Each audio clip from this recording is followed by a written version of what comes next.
따라합시다. 잘 먹고 잘 삽시다.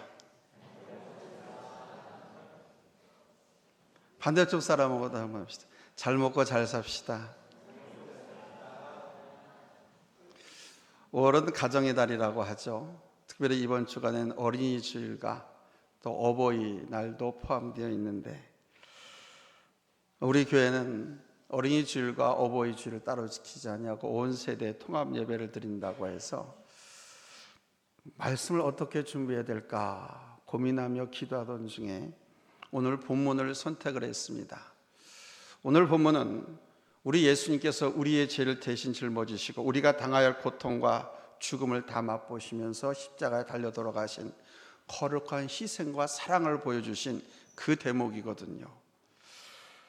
근데 그 예수님의 그 희생과 사랑이 우리 부모님의 희생과 사랑과 너무도 흡사하다, 이런 마음에 감동이 와서 오늘 본문을 중심으로 해서 오늘 이 말씀을 증거하려고 합니다. 내가 잘되고 장수하는 비결. 여러분, 카네이션 있죠? 이 카네이션은 꽃 가운데 가장 은은한 꽃이라고 합니다. 어떤 분은 카네이션은 꽃 가운데 가장 순수한 꽃이다, 장미처럼 붉지도 않고 백합처럼 뚜렷하지도 않다, 그 향기는 있는 듯 없는 듯하고 모성애도 그런 것이 아니겠는가, 이렇게 말을 했습니다. 그렇습니다. 여러분, 우리 어버이의 사랑은 잔잔한 물결처럼 얼마나 은은한지 모릅니다. 그러면서도 어버이의 사랑만큼 강하고 뜨거운 것은 이 세상에서는 찾아볼 수가 없습니다. 우리에게 장발장으로 더 잘 알려진 소설 레미레자블의 저자는 19세기 프랑스의 문호 빅톨 위고의 작품입니다.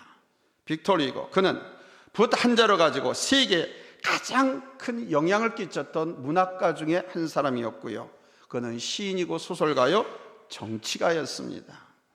물론 그를 그렇게 훌륭하게 키운 것은 그의 어머니였습니다. 빅톨 위고는 그의 어머니에 대해서 유명한 말을 남겼습니다.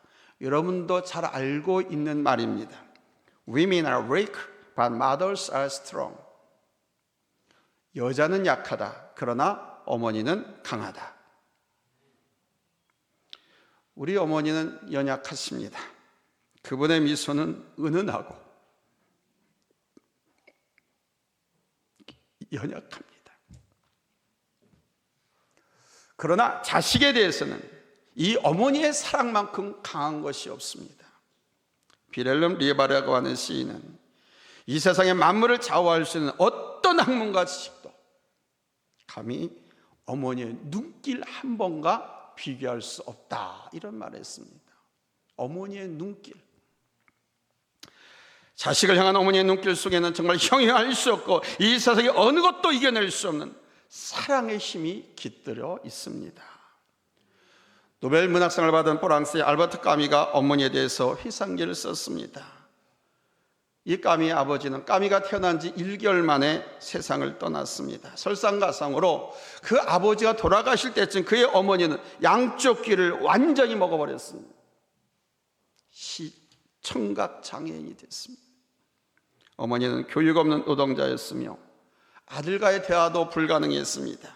까미는 벙어리 된 그 어머니와 평생 동안 단 한 번도 말로서 대화한 적이 없다고 합니다. 그러나 세계 최정상의 지식이 된 이 까미가 그의 어머니를 이렇게 회상했습니다. 내게 어머니의 눈동자가 없었다면 나는 아무것도 못했을 것입니다. 그 어머니의 사랑의 눈동자가 잠시도 나를 떠나지 않았고 나에게 만족과 용기를 주었습니다. 사랑하는 여러분, 지금 여러분의 어머니는 어떠십니까? 여러분의 어머니는 어떤 모습이 있습니까? 쭈글쭈글해진 모습입니까? 등허리가 구부러진 모습입니까? 기력이 없어 떨리는 손, 침침한 눈, 이제는 더 이상 아무 힘도 없는 그런 분이 되어버리셨습니다. 이제는 체력도 쇠하고 경제력도 쇠하고 치아도 쇠해서버린 연약한 모습만 간직한 분이 되셨고 또 그렇게 되어가고 있습니다. 그러나 여러분의 어머니의 눈동자를 들여다보십시오. 그 눈동자 속에는 연약한 여성이 아닌 자식을 위해서 모든 세파를 헤쳐내면서 당신을 희생하며 자식을 지키고 길러내신 강한 사랑이 배어있지 않습니까? 어머니에 대한 일화는 아주 많지요.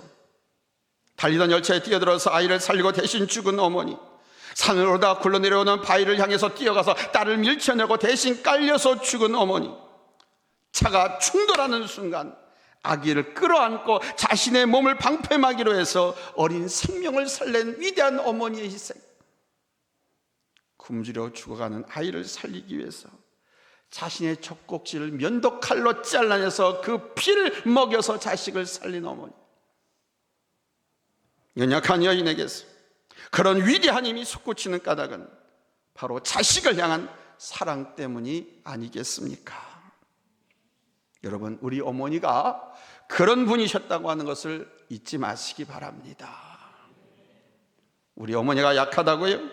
천만의 말씀입니다. 누구도 그런 상황이 되면 누구보다도 먼저 자신의 몸을 던지실 분이 바로 우리의 어머니들이고, 또 그런 사랑으로 험난한 세를 꾸려오면서 자식을 키워내신 분들이 바로 우리의 어머니들입니다. 우리 어머니는 힘없는 노인네가 되었다고요? 천만의 말씀입니다. 아직도 그 어머니의 사랑의 힘만큼은 태산보다도 높고, 여러분, 바다보다도 깊고 넓다는 것을 잊지 마시기 바랍니다. 오늘 성경은 내 아버지 어머니를 공경하라고 말씀하십니다. 십계명 제5계명에서는 내 부모를 공경하라고 말씀하셨고요. 그런데 오늘 하나님은 내 부모를 공경하라고 일방적으로 선포하고 계십니다. 왜 부모를 섬겨야 하는지, 부모를 섬겨야 할 이유와 까닭이 무엇인지 성경은 전혀 언급하고 있지 않습니다. 다만 부모를 공경하라고 선포만 하고 있습니다. 그리고는 부모를 공경하는 사람에게는 당신께서 복을 내려주시겠다고 선포하고 있습니다. 에베소 6장 3절 말씀입니다. 이로써 내가 잘되고 땅에서 장수하리라. 할렐루야. 일명 네가 잘 먹고 잘 사는 법을 하나님께서 가르쳐주고 있는 거예요. 우리가 잘 먹고 잘 사는 비결 뭡니까? 부모님께 공경하라는, 효도를 다하라는 거예요. 유대인의 격언 하나를 말씀드릴까요? 유대인의 격언에 보면 하나님의 사랑은 아가페고 어머니의 사랑은 그 아가페의 그림자다라고 말합니다. 즉 어머니의 사랑은 하나님 사랑의 그림자라는 뜻이죠. 다시 말씀드리면 어머니의 사랑은 하나님 사랑의 모형이라는 것입니다. 누군가 어머니는 하나님의 대리자다라는 말을 했습니다. 어머니가 하나님의 대리자래요. 저는 이 말에 공감합니다. 전적으로 동의합니다. 여러분, 우리 하나님은 창조의 하나님, 섭리의 하나님, 공의의 하나님, 사랑의 하나님 맞지 않습니까? 그렇다면 우리 어머니가 어떻게 하나님의 대리자가 될 수 있을까요? 이런 것 아닙니까? 어머니는 자식을 낳아주심으로 창조의 대리자 역할을 하신 분 맞지요? 그리고 자식을 양육함으로써 섭리의 대리자 역할을 하셨고, 자식이 잘못될 때 징벌함으로써 공의의 대리자가 되셨고요, 자식을 그냥 무조건적으로 사랑함으로써 사랑의 대리자가 되셨습니다. 그러니 우리의 어머니가 얼마나 위대한 분이십니까? 우리의 어머니는 정말 위대하신 분입니다. 오늘 저는 이사야서 53장 4절로 6절 말씀을 읽어드렸습니다. 이 말씀은 앞서도 말씀드렸지만 고난받는 그리스도 예수의 종의 모습입니다. 예수님께서 십자가의 고통을 받으시고 인류의 죄를 담당하시고 구원을 이루시는 그런 내용입니다. 그럼에도 불구하고 제가 이 말씀을 본문으로 택한 것은 바로 우리 어머니들의 사랑이 우리 예수님의 사랑과 너무도 흡사하기 때문입니다. 뭐가 흡사한 줄 압니까? 첫 번째입니다. 우리의 부모님은 자식의 허물을 담당하신 분이십니다. 내 허물을 담당하신 분이 우리의 어버이라는 것은, 오늘 본문 5절 말씀 같이 읽겠습니다. 찾았으면 아멘 합니다. 합독합니다. 시작. 그가 찔림은 우리의 허물 때문이요 그가 상함은 우리의 죄악 때문이라. 그가 징계를 받음으로 우리는 평화를 누리고 그가 채찍에 맞음으로 우리는 나음을 받았도다. 아멘. 이 말씀은 바로 예수님께서 인류를 구원하고 생명을 주시기 위해서 몸소 당신이 십자가의 고난을 받으신다는 그런 뜻입니다. 죄인을 향한 예수님의 사랑은 십자가에서 그분이 다 보여주셨습니다. 얼마나 우리를 사랑하시는지 물과 피를 다 쏟으시고 십자가에서 죽기까지 하시면서 우리를 보여주셨습니다. 그러면 우리 어머님의 모습은 어떻습니까? 물론 예수님처럼 우리 인간의 죄를 담당하시거나 십자가를 지실 수는 없습니다. 그러나 자식의 허물과 잘못을 우리 부모님이 뒤집어 쓰신 것은 사실입니다. 제가 잘 아는 집의 아이가 동네 슈퍼마켓에서 오랫동안 도둑질을 하다가 어느 날 결정적으로 붙잡혔습니다. 그래서 금액이나 횟수가 너무 많아서 이건 도저히 용서가 안 된다 해서 경찰에 고발을 했고 소년원으로 넘겨질 그런 위기에 처해 있었습니다. 그때 그 어머니가 자기 아들이 그렇게 지금 잘못됐다는 것을 알고 그냥 쏜살같이 달려갔습니다. 신발도 안 신었더라고요. 제가 잘 아는 집의 아이입니다. 거기 가서 그냥 땅바닥에 털썩 무릎 꿇고 앉아서 손이 막 닳도록 빌면서 아이고 제발 용서해 주세요. 다 이 애미가 잘못한 겁니다. 제가 잘못 가르쳐서 저놈이 저렇게 됐습니다. 나를 봐서 용서해 주세요. 다음엔 절대로, 이번 한 번만 용서해 주면 다음엔 절대로 내가 이런 일이 없도록 하겠습니다 하면서 막 울면서 애걸복걸 빌었어요. 슈퍼마켓 아저씨한테. 여러분, 그 어머니가 무슨 죄가 있습니까? 그런데 그 아들의 죄를 당신의 죄인 양 그 슈퍼마켓 아저씨한테 울면서 매달리면서 빌고불었어요. 그 어머니의 눈물로 그때 그 아들의 일은 잘 해결됐습니다. 그리고 지금 그 아이는 장성해서 아주 의젓한 젊은이로 멋지게 성장해 있습니다. 우리가 잘못했을 때 어머니는 나를 변호하시는 중보자가 되어주셨습니다. 자식의 잘못을 자신의 죄로 여기면서 내 대신 벌을 받아주셨고 빌어주셨고 또 그렇게 해서 우리는 어머니의 보호를 받으며 자랐습니다. 따라서 이제는 우리가 어버이를 보호해 드려야 할 때가 아니겠습니까? 어머니는 자식에서 평생을 희생하셨고 목숨도 아까워하지 않으셨습니다. 우리 어머니가 왜 등이 굽으셨습니까? 우리 어머니가 왜 치아가 다 빠져나갔습니까? 우리 어머니들이, 우리의 아버지들이 왜 허리가 굽으셨고 왜 쭈글쭈글해지셨습니까? 왜 마디마디가 쑤시고 아프겠으며 왜 저렇게 빨리도 늙으셨겠습니까? 다 우리 자식을 위해 쏟으신 그 희생 때문이 아니겠습니까? 그러셨던 부모님은 이제 힘이 없습니다. 체력도 경제력도 없습니다. 그러니 우리 자식들이 부모님을 공경하며 그 은혜에 보답을 해드려야 하지 않겠습니까? 두 번째는 우리 부모님은 우리에게 살과 피를 주신 부모님들이 있습니다. 본문 4절을 보면 그는 실로 우리의 질고를 지고 우리의 슬픔을 당하였거늘 그랬습니다. 예수님께서 친히 우리 인간의 저주와 슬픔을 짊어지고 십자가에 달려 죽으셨습니다. 머리에는 가시면류관을 쓰셨고요, 손과 발에는 못에 박히셨으며 옆구리는 창에 찔리셨습니다. 채찍에 맞아 살겨선 갈갈이 찢어지셨고 인류를 구원하시려고 물과 피를 다 쏟으셨습니다. 주님께서는 그 십자가를 지시기 전 최후의 만찬에서 제자들을 다 앉혀놓고 식사를 같이 하셨습니다. 떡을 떼시고 잔을 나누시면서 이런 말씀을 하셨습니다.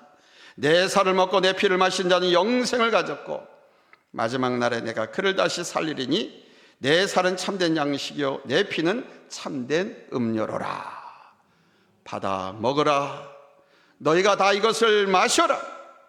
인류의 구원을 위해서 내 살과 피와 생명을 너희를 위해 내가 내어주노라 하신 뜻이 바로 이 말씀입니다. 받아 먹으라. 너희가 다 이것을 마셔라. 그런 예수님의 사랑이 있었기에 여러분, 오늘 우리는 하나님을 아버지라고 부르면서 이 거룩한 아름다운 예배, 온 가족 세대 통합 예배에 참여하고 있는 줄로 믿습니다. 아멘. 사랑하는 여러분, 우리 아버지 어머니도 자녀를 위해서 살과 피와 생명을 주신 분이라는 것을 잊지 마시기 바랍니다. 예수님의 차원은 아니지만 우리 부모님은 바로 자녀를 위해서 모든 것을 내어주셨다라고 하는 것을 잊지 마십시오. 옛날 저 평안북도 용천에 한 도옥 목사님이, 그의 할아버지 이름이 한정규 씨입니다. 이 한정규 씨가 해변가에 살고 있었답니다. 아주 행복하고 단란한 그런 가정을 이루며 살고 있었는데, 불행하게도 그 가정에 재난이 닥쳤습니다. 그 해는 비가 얼마나 억수같이 내리든지 그 비에 홍수가 나버렸어요. 모두 다 빠져 죽을 형편에 놓이게 되었습니다. 돼지도 꿀꿀꿀 떠내려가고, 소도 떠내려가고, 닭도 떠내려가고, 사람도 떠내려가고, 시체가 돼서 엊그저께 저기 신해지 쪽에 물난리가 나가지고 저 북한 지역에 그 난리를 피웠던 것 마냥 홍수의 난리가 났습니다. 그런 와중에 이 한정규 씨는 한 손에는 아내를, 한 손에는 아들을 아주 강하게 단단히 붙잡고 그 거센 물살을 헤치면서 그 사지를 빠져나오려고 몸부림쳤습니다.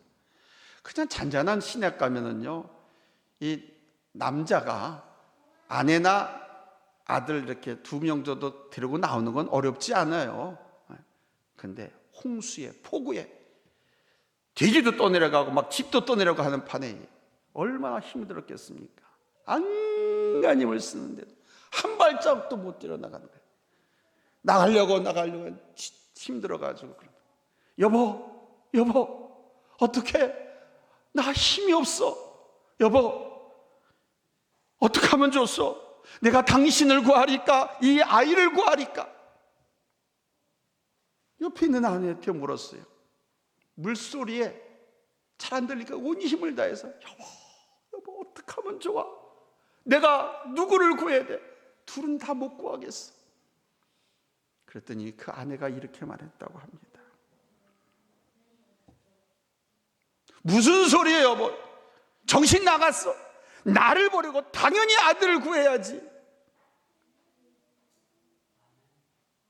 그 말에 이 한정규 씨는 아내를 포기하고 아들을 하나 끌어안고 물살을 헤치면서 간신히 그 사지를 빠져나왔다는 얘기입니다. 하나님은 왜 아기가 엄마 뱃속에서 10달을 살다가 나오게 하셨을까요? 10달 동안 어머니는 바로 나에게 살과 피를 공급해 주셨고, 태어나서는 그 어머니께서 생명을 다해서 보호하고 키우셨습니다. 그래서 오늘 여러분 우리가 이 자리에 함께 있는 줄로 믿습니다. 그 누구도 아무리 나는 부모님의 사랑을 받지 못하고 살고 있다라고 말하는 사람일지라 할지라도 그 누구도 그 어머니 아버지의 사랑을 받지 못했다고 하면 지금 여기에 존재하지 않습니다. 여러분 TV나 방송을 통해서 많이 뉴스를 접하지 않습니까? 어떤 부모는요 복중에서 지어버리기도 하고, 어떤 부모는 태어나자마자 방속으로 그렇게도 하잖아요. 근데 우리 부모님은 나를 낳을 땐 뼈 마디마디가 늘어나고 서말에 피를 쏟고 얼마나 당신의 생명도 경각에 달린지 모릅니다. 그럼에도 불구하고 나를 돌보고 나를 키우셔서 지금 이렇게 어른이 되어 있는 거예요.